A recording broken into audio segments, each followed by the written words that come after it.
आ गई हैं तो रहने दीजिए। बड़ी खुशी हुई जान के कि आपको मेरी खुशी की कितनी फिक्र है। वैसे लाश के बारे में भी कुछ बता देते तो खुशी बढ़ जाती। हाँ, बढ़ाते हैं तुम्हारी खुशी। अभिजीत, इस आदमी की मौत जानवर के खाने से ही हुई। तो ये खून नहीं है? नहीं है, खून ही है, क्योंकि इस खून के पीछे इंसानी दिमाग है। पर सर, अभी अभी आपने कहा कि इनकी मौत किसी जंगली जानवर के खाने की वजह से हुई, पर इनकी मौत के पीछे दिमाग किसी इंसान का है। कुछ समझ में नहीं आया सर। मैं समझाता हूँ। देखो श्रेया, बात ऐसी है कि जहाँ जहाँ पर इस लाश को जानवरों ने खाया है, काटा है, वहाँ वहाँ पर इसे हेमरेजिक स्टेनिंग हो गई है। Haemorrhagic staining?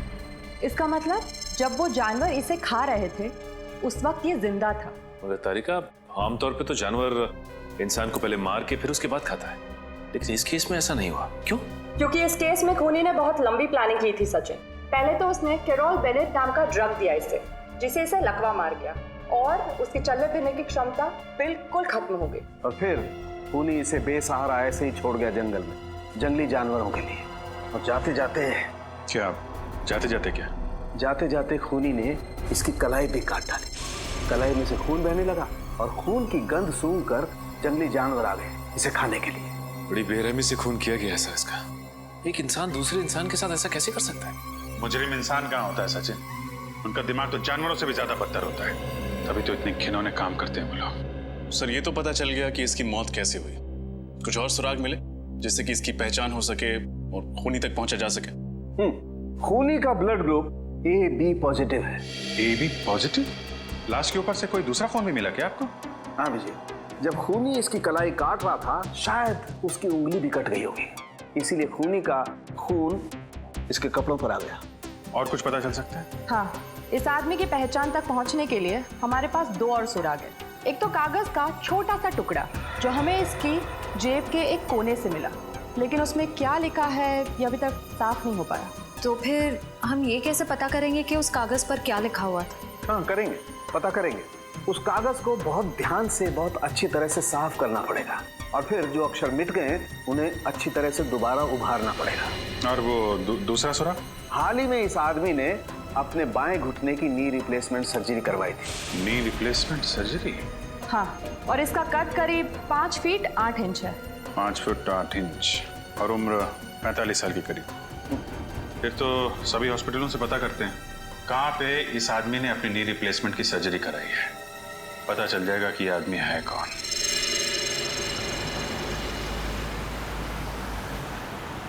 तो उस आदमी का नाम शेखर कुमार है, जिसकी लाश हमें मरकटाला के जंगल में मिली। हाँ सर, वो एक माइक्रोबायोलॉजिस्ट है और आरबी रिसर्च सेंटर में काम करता है। RB research centre? हाँ सर। वैसे सर, ये माइक्रोबायोलॉजिस्ट होता क्या है? साइंस नहीं पढ़ी क्या? श्रेया बताओ। पंकज, माइक्रोबायोलॉजिस्ट वो होता है जो माइक्रो ऑर्गेनिजम्स को स्टडी करता है, उस पर रिसर्च करता है। ओह, सर ये माइक्रो ऑर्गेनिजम्स क्या होता है? पंकज, सबसे छोटे जीव जंतु होते हैं उन्हें माइक्रो ऑर्गेनिज्म कहते हैं, जैसे बैक्टीरिया, वायरस। समझ गए? सर तो फिर मैं किस श्रेणी में आता हूँ? तुम्हारी श्रेणी जरा अलग है। एक काम करते हैं, आरबी रिसर्च सेंटर में चल रहे हैं ना, वहाँ पे पूछ लेना। Okay sir. ओके, अब जरा जल्दी चलें।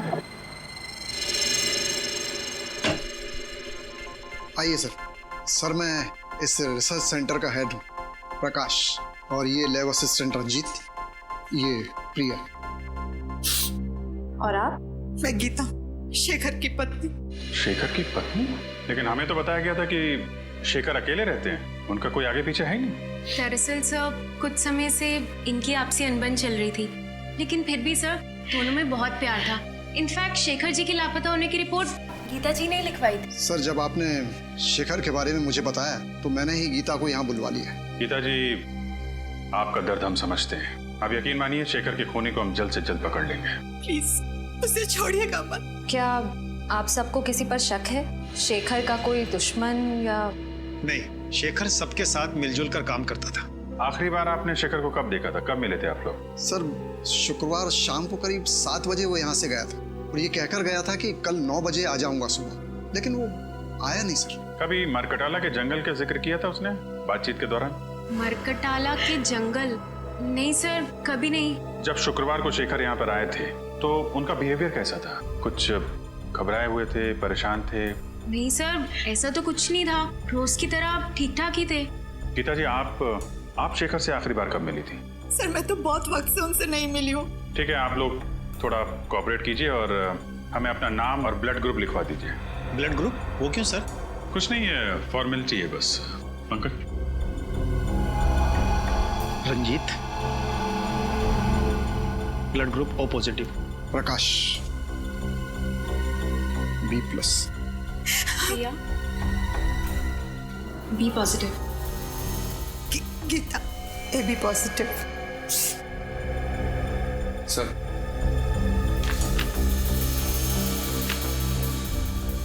गीता जी, आपका ब्लड ग्रुप AB पॉजिटिव है? जी हाँ।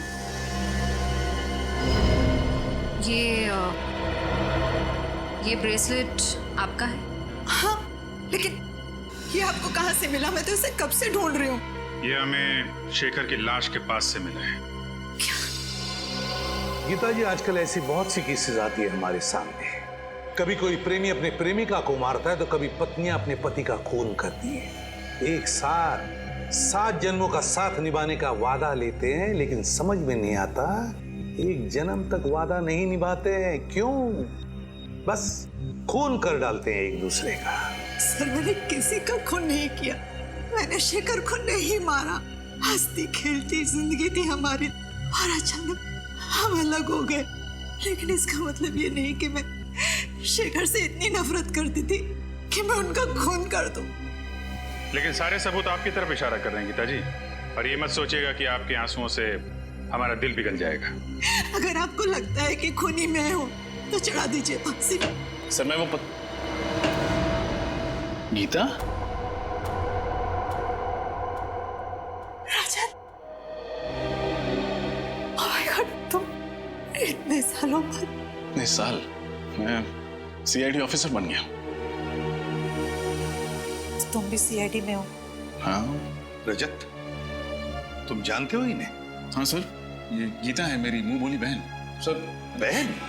मुंह बोली बहन? तो फिर बेहतर होगा रजत कि तुम अपनी भावनाओं को इस केस के आड़े ना आने दो। मैं कुछ समझा नहीं सर। गीता शेखर की पत्नी है और शेखर का खून हुआ है, और शेखर के खून का इल्जाम गीता पर है। What? ऐसा नहीं हो सकता सर। मैं गीता को बचपन से जानता हूँ, ऐसा कुछ नहीं करेगी। रजत, मैं भी कब से नहीं यही समझाने की कोशिश कर रही हूँ, लेकिन ये लोग हैं कि मेरी बात पर भरोसा नहीं कर रहे। सर मैंने तो आपको बताया था ना गीता के बारे में, आप कुछ क्यों नहीं बोलते? रजत, रिश्ते अपनी जगह हैं और ड्यूटी अपनी जगह है। फिलहाल सारे सबूत यही कह रहे हैं कि गीता ने शेखर का खून किया है। रजत, मैंने किसी का खून नहीं किया। मैं तुम्हारी कसम खाकर कहती हूँ, और मैं तुम्हारी झूठी कसम तो नहीं खाऊंगी ना। मैं जानता हूँ गीता, सर जरूर इसे कोई फंसाने की कोशिश कर रहा है, किसी की सोची समझी चाल है। सर, सालुंके साहब की रिपोर्ट के हिसाब से शेखर के कपड़ों पे जो खून लगा था वो गीता जी का है।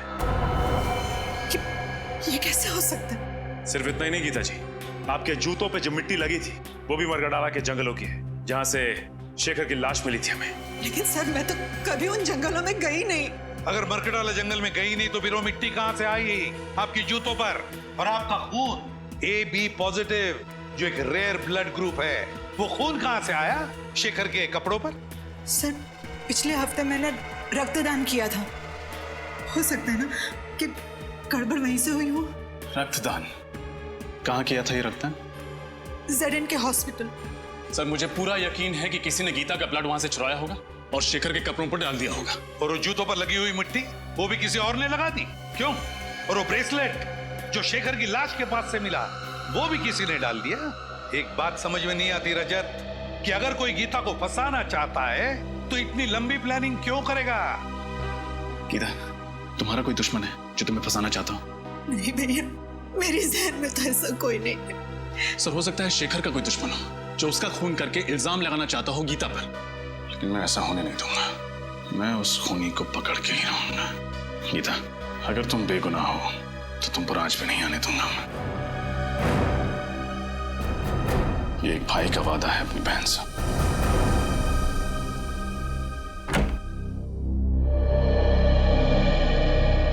आइए सर, आप लोग यहाँ रक्तदान के लिए आए हैं?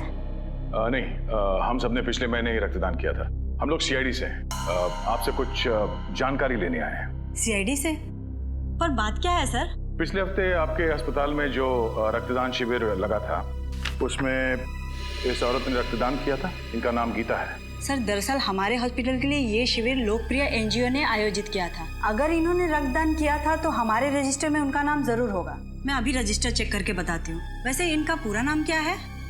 गीता कुमार। ठीक है, मैं अभी देख कर बताती हूँ। हाँ सर, इन्होंने रक्तदान किया है। रक्तदान किया था? हाँ, पर क्या? पर उनका AB पॉजिटिव खून का पाउच हम तक पहुंचा ही नहीं। पहुंचा ही नहीं? ऐसे कैसे हो सकता है? ऐसा ही हुआ है सर। हो सकता है एनजीओ वालों से खून का पाउच गुम हो गया हो। गुम हो गया? सर कहीं रजत सर का अंदाजा सही तो नहीं है? हो सकता है। क्या नाम बताया इस एनजीओ का? लोकप्रिय एनजीओ। लोकप्रिय एनजीओ। इनका ऑफिस कहाँ है?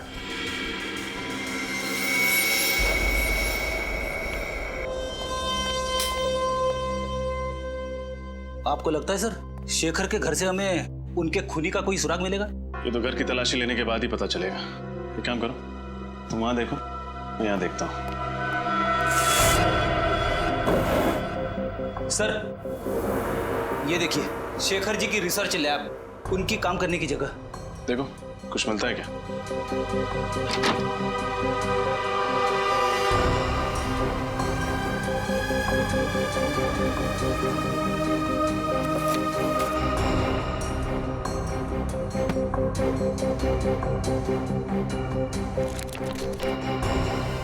छोड़ी, कुछ मिला? अभी तक तो नहीं सर। घर से ना ही कोई सामान चोरी हुआ है, ना ही हाथापाई के कोई निशान है। इसका मतलब शेखर को घर से नहीं कहीं और से अगवा किया गया। फिर तो सर हमें उस जगह पे सुराग ढूंढना पड़ेगा जहां से शेखर को अगवा किया गया था। मगर सवाल ये उठता है कि उन्हें अगवा किया तो किया कहां से?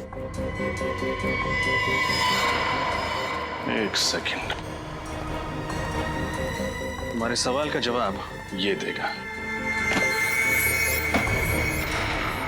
ये तो कैमरा है। एक वायरलेस स्पाई कैम। इसका मतलब शेखर जी पे कोई जासूसी कर रहा था। वही होगा, वो खूनी।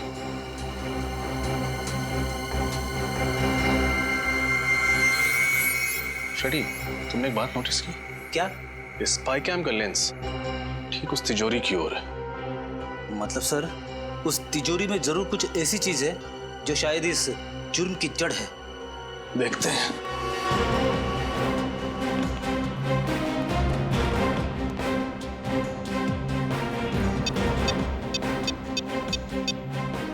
इलेक्ट्रॉनिक पासवर्ड है। इसे खोलेंगे कैसे?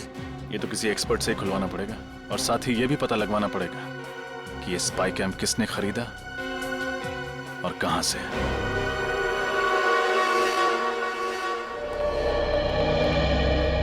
सुनिए, हम लोग सीआईडी से। सीआईडी से? क्या क्या बात है सर? ये कैमरा आप ही की दुकान से खरीदा गया था। दिखाइए सर। XLK 457D6। हाँ सर, आप लोग ठीक कह रहे हैं। ये कैमरा तो अभी मैंने ही बेचा था, करीब 10 दिन पहले। आपको याद है किसको बेचा था आपने? वैसे हर ग्राहक की सूरत पहचानना नामुमकिन है, लेकिन उस आदमी को मैं भला कैसे भूल सकता हूँ। क्यों भाई, ऐसी क्या खास बात थी उसमें? अरे बड़ा बदतमीज आदमी था, गाली देकर बात कर रहा था। आपको गाली दे रहा था? मुझे गाली देता तो धक्के मारकर बाहर ना कर देता दुकान से। वो जिससे फोन पे बात कर रहा था उसे गाली दे रहा था। अच्छा, फोन पे और क्या बात कर रहा था, कुछ सुना आपने? सर वो किसी जगह के बारे में बात कर रहा था। हाँ याद आया, विलासनगर। वो किसी से कह रहा था फोन पे कि विलासनगर आकर मुझसे मिलो। विलासनगर? अच्छा, उसने पैसे चेक से दिए थे या नगद? नगद दिए थे सर। चेहरा याद है उसका? थोड़ा थोड़ा सर। उसका नाम पता वगैरह लिया तो होगा ना तुमने? नहीं सर, नाम पता तो नहीं लिया। क्यों नहीं लिया तुमने? मालूम है ना तुम्हें, ऐसे कैमरे खरीदने वालों की डिटेल्स लेनी पड़ती है। सर मगर मैं जल्दबाजी में। ठीक है, आइंदा ख्याल रखना। फिलहाल ब्यूरो चलिए और उसका स्केच बनवाइए। Okay sir.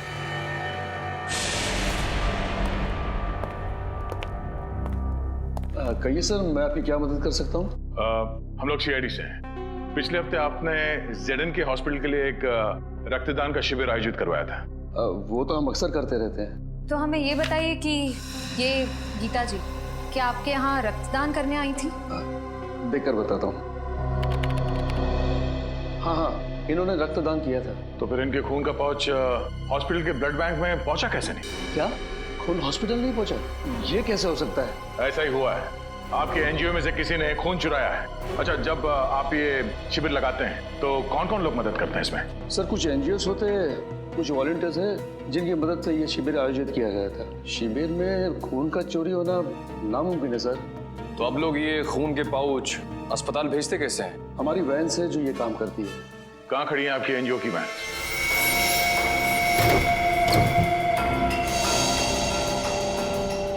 ध्यान से देखो, कुछ ना कुछ जरूर मिलेगा यहाँ।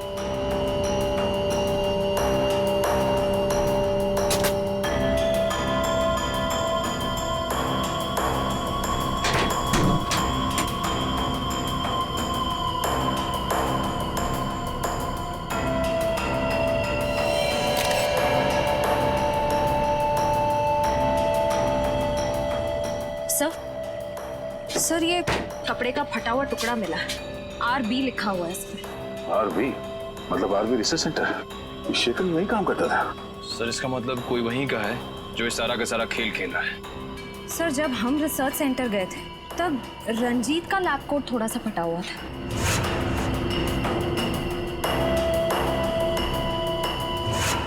कहीं इस सब के पीछे उसी का हाथ तो नहीं? रंजीत?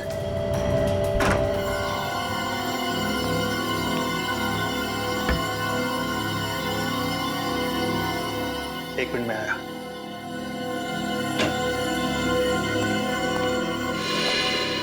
आप लोग सर, खूनी मिल गया क्या? हाँ, मिल गया। रंजीत नाम है उसका और अगले 10 सेकंड में ये हाथ उसके गाल पे छपेगा। ये आप क्या कह रहे हैं सर? मैंने शेखर को नहीं मारा। ये फटा हुआ कपड़े का टुकड़ा तुम्हारी लैब कोट का है ना? हाँ, तो इससे क्या साबित होता है? ये कपड़ा हमें एनजीओ की वैन से मिली थी और उसी ब्लड डोनेशन कैंप में तुम वॉलंटियर भी बने थे। हाँ, मैं बना था। समाज सेवा करना तो अच्छी बात है ना सर? समाज सेवा की आड़ में गुनाह करते हो। गुनाह? हाँ, पहले तुमने गीता का खून चुराया और फिर हमें गुमराह करने के लिए वहां शेखर की लाश के पास डाल दिया और वहां पे वो ब्रेसलेट फेंक दिया। क्यों? ये आप क्या कह रहे हैं सर? शेखर मेरे भाई जैसा था, मैं भला उसे क्यों मारूंगा सर? हमने तुम्हारी पूरी कुंडली निकाल ली है।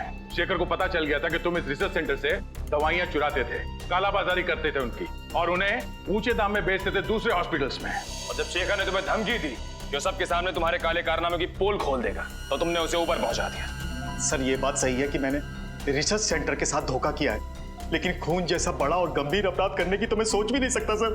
अच्छा, शुक्रवार रात कहाँ थे तुम? शुक्रवार की रात को मैं दिल्ली में था सर, अपने दोस्त की शादी की शॉपिंग करने के लिए। शॉपिंग करने के लिए कहाँ गए थे तुम? Sir, Valentine boutique. Valentine's boutique?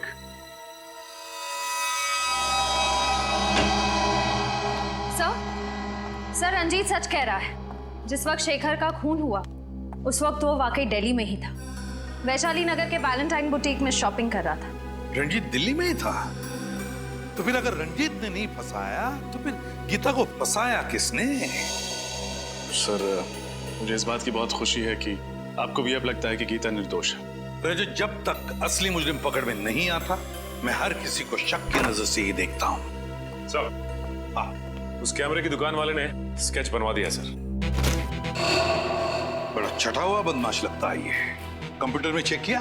हाँ सर, मैच करा के देखा लेकिन मैच नहीं हुआ।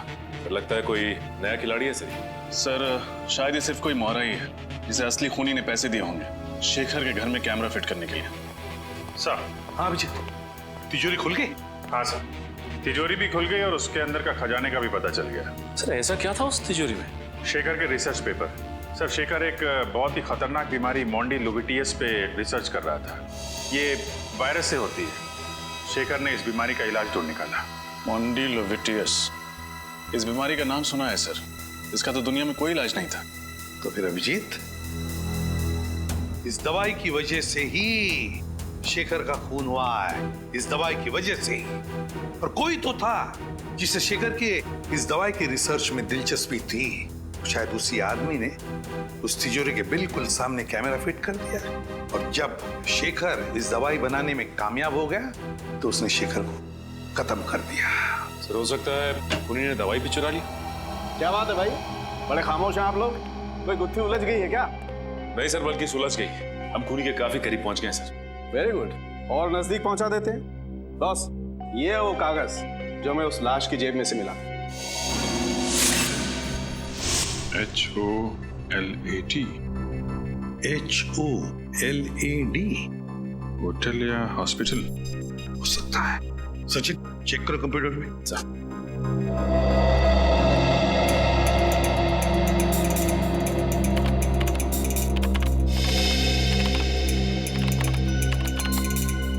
ये देखिए सर, शायद ये होटल ग्लैड सर्कल है। होटल ग्लैड सर्कल ही है। होटल ग्लैड सर्कल विलासनगर में है। उस कैमरे की दुकान वाले ने कहा था कि उसने इस आदमी को फोन पर विलासनगर का जिक्र करते सुना था। तो मेरा अभिजीत पता लगाओ इस होटल ग्लैड सर्कल में हुआ क्या था। Vilasnagar hotel glad circle. आज मेरी वाइफ का उपवास है, मैंने खाना नहीं खाया। तो ये बात मुझे क्यों बता रहे हो? अरे वो रेस्टोरेंट में आए ना, इसीलिए भूख लग गई। घर में भाभी भूखी है और तुम्हें खाना खाना है, घर जाके खाना। जी कहिए। यहाँ के मैनेजर हैं? जी हाँ, मैं ही हूँ, कहिए। हम लोग CID से। अरे CID वाले हमारे यहाँ खाने पे आए हैं, ये तो हमारे होटल वालों के लिए बड़े सौभाग्य की बात है। नहीं, एक्चुअली हम लोग यहाँ खाना खाने नहीं आए, एक केस की तहकीकात के सिलसिले में आए हैं। अब जरा ये फोटो देखिए, ये आदमी 2 दिन पहले आपके यहाँ खाना खाने आया था क्या? सर यहाँ तो पता नहीं कितने लोग आते जाते रहते, अब ये कैसे पता लगेगा कौन आया और कौन गया? इस CCTV कैमरा के जरिए उसका फुटेज देख सकते हैं? जी सर, आइए।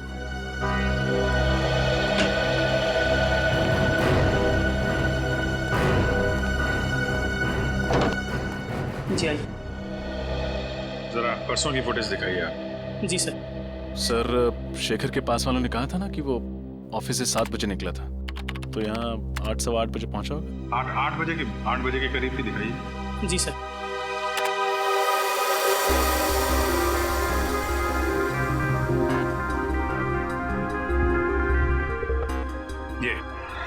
ये आया शेखर 8:12 पे। सर, शेखर के साथ जो दूसरा आदमी बैठा है वो है कौन? उसकी शक्ल तो दिख नहीं रही है। थोड़ा फॉरवर्ड करो, शायद इधर उधर देखे तो शक्ल दिखाई पड़ जाए। जी सर।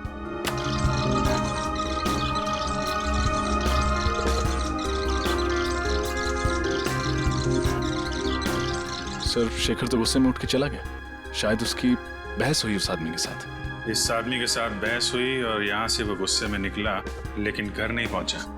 हो सकता है इस दूसरे आदमी ने काम तमाम कर दिया शेखर का। 1 मिनट पॉज करो। जी। यहाँ पे जूम करना, थोड़ा और।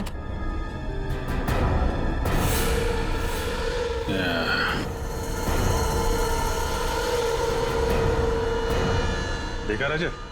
यस सर, ये घड़ी कुछ जानी पहचानी लग रही है।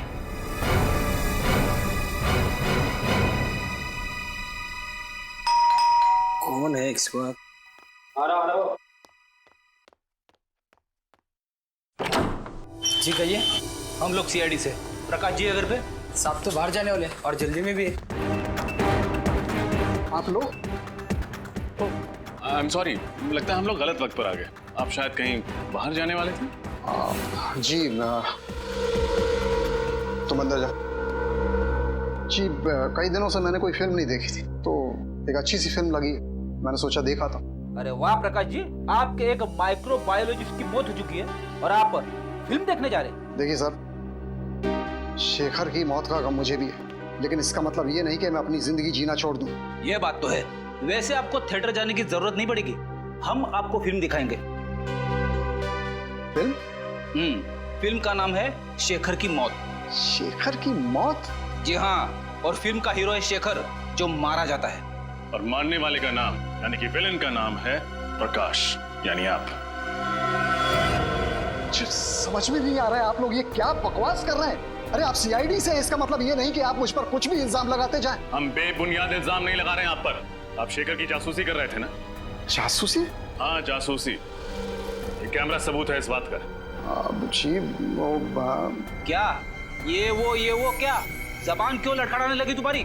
सर, ये सच है कि मैंने शेखर की जासूसी की थी, लेकिन आप मेरा यकीन मानिए, मैंने उसे मारा नहीं। अगर आपने उसे मारा नहीं तो फिर उसकी जासूसी क्यों कर रहे थे? क्योंकि उसने एक खास वैक्सीन का आविष्कार किया था। अगर वो उसे इंटरनेशनल मार्केट में बेच देता अरबपति बन जाता। लेकिन शेखर के लिए दौलत से ज्यादा मायने रखता था देश प्रेम। वो अपना ये वैक्सीन भारत सरकार को देना चाहता था। विदेशी कंपनियों को अपने देश की धरोहर बेचकर वो अपनी तिजोरी नहीं भरना चाहता था। जी हाँ, उसकी यही आदर्शवादी विचार मुझे पसंद नहीं थे। देश से प्रेम मैं भी करता हूँ, इसका मतलब ये नहीं कि हम अपने बारे में सोचना छोड़ दें। और आपने अपने बारे में सोचा।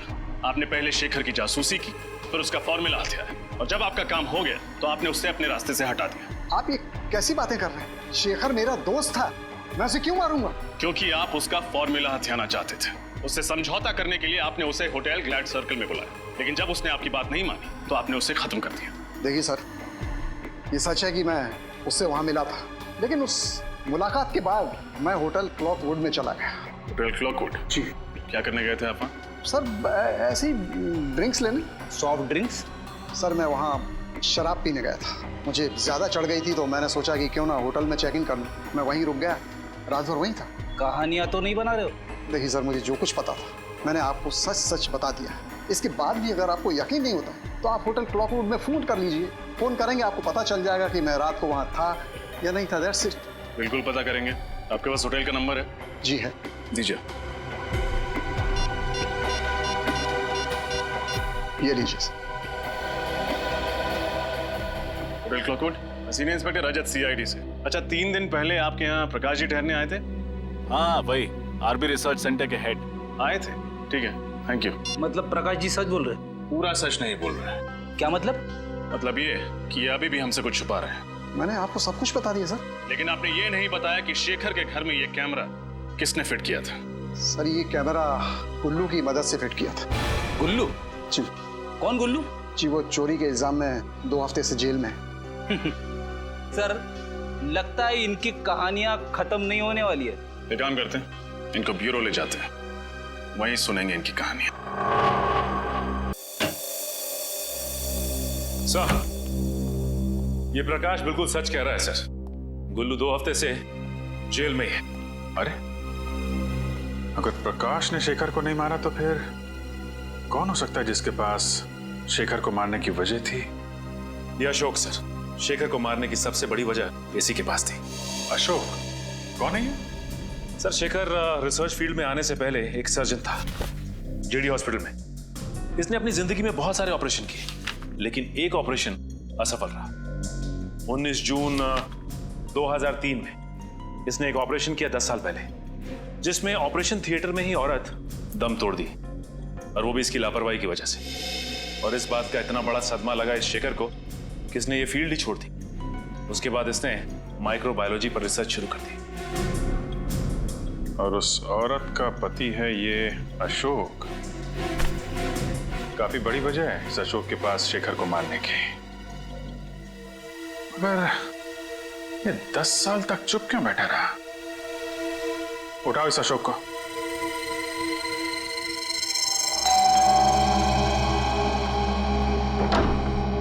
जी कहिए। जी हम लोग सीआईडी से।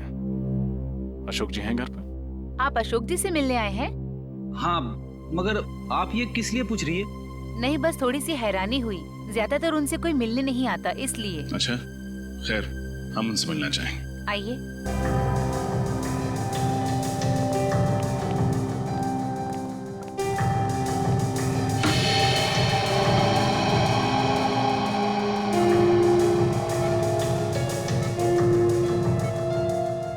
ये अशोक जी? हाँ, ये है अशोक जी। ये ना चल सकते हैं न बोल सकते हैं, बस ऐसे ही पूरे दिन बिस्तर पर पड़े रहते हैं। क्या बीमारी क्या है इन्हें? Liver disease last stage. इनके घर वालों में से कोई इन्हें मिलने नहीं आता? इनके दोनों बच्चे विदेश में रहते हैं। एक दूर का रिश्तेदार है, वो कभी कभी आ जाता है। सर कहीं ये दूर का रिश्तेदार तो नहीं है इन सब के पीछे? हो सकता है फ्रेडी। हाँ गीता। भैया मुझे बचा लीजिए, कोई मुझे मारना चाहता है। मारना चाहता है? कौन मारना चाहता है? तुम फिक्र मत करो, मैं भी वहां आता हूँ। कहाँ तुम? मॉल के पास। कौन से मॉल के पास? आप जिस नंबर को डायल कर रहे हैं वो इस समय स्विच ऑफ है। Mobile switch off. फ्रेडी जल्दी चलो। कैसे पता चलेगा सर? गीता जी ने कौन से मॉल के पास से फोन किया था? शहर में तो 30-40 मॉल है। अभी पता चल जाएगा फ्रेडी। गीता का मोबाइल नंबर इस टैब में फीड करो, देखो क्या लोकेशन बताता है।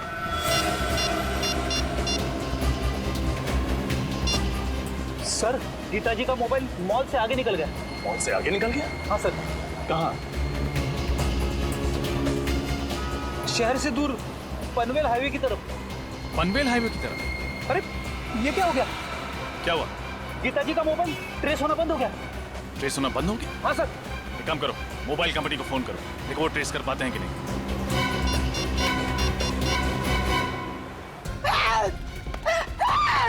बचाओ! बचाओ! कोई है! बचाओ!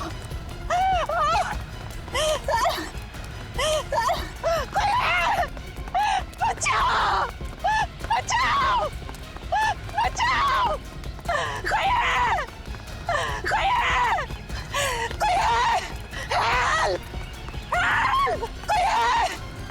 बचाओ!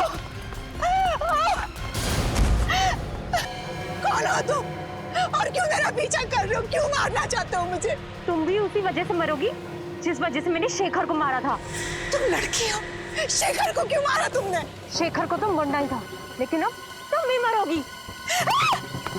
रुक जाओ, चाकू नीचे करो वरना अंजाम बहुत बुरा होगा। भैया, तुम अपनी कर नीचे करो, वरना इस साल राखी पे तुम्हारी कलाई खूनी की खूनी रह जाएगी। अगर गीता को कुछ भी हुआ ना, तो तुम सोच भी नहीं सकते कि तुम्हारा क्या हश्र करूंगा मैं। चाकू नीचे। इससे तो मरना ही होगा। चाकू नीचे। फेंक दो चाकू।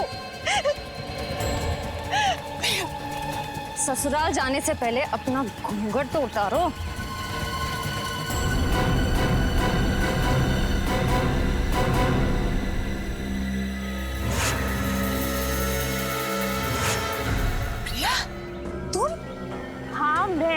शेखर ने तुम्हें सहारा दिया, तुम्हारे लिए इतना सब कुछ किया, तुम्हें नौकरी दी, और तुमने शेखर को ही मार दिया। हाँ, मैंने ही शेखर को मारा है, और इस बात का मुझे कोई अफसोस नहीं। भागती कहाँ हो?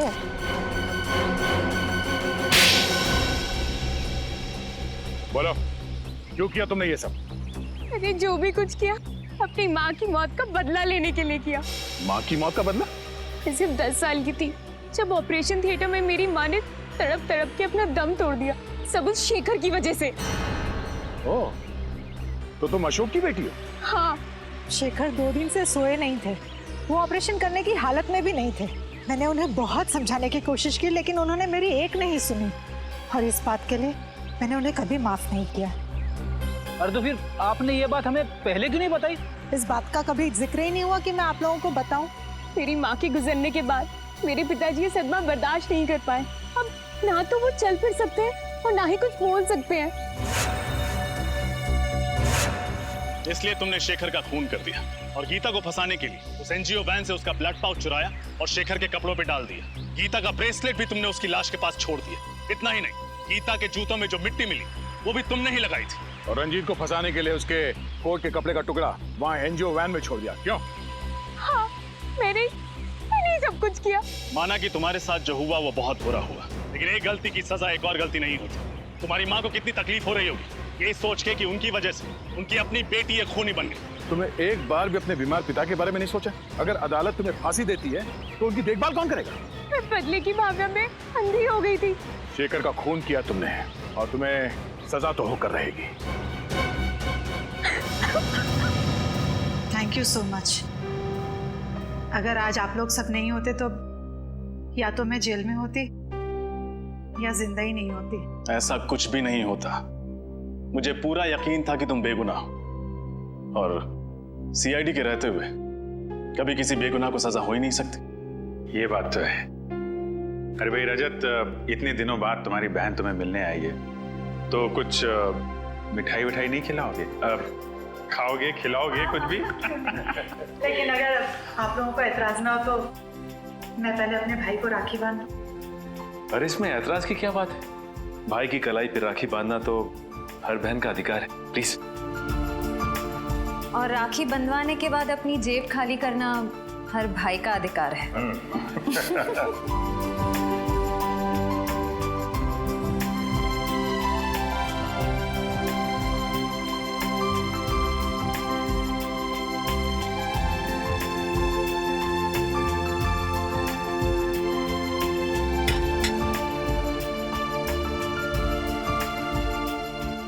दीदी, तुम नहीं जानती मैंने इस पल का कितने सालों से इंतजार किया।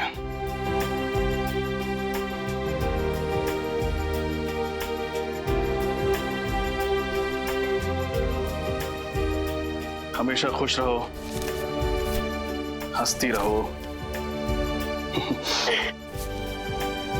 तुम्हारी जिंदगी सिर्फ खुशियों से भर जाए। और याद रखना, जब भी तुम्हें जरूरत हो, तुम्हारा भाई हमेशा तुम्हारे साथ।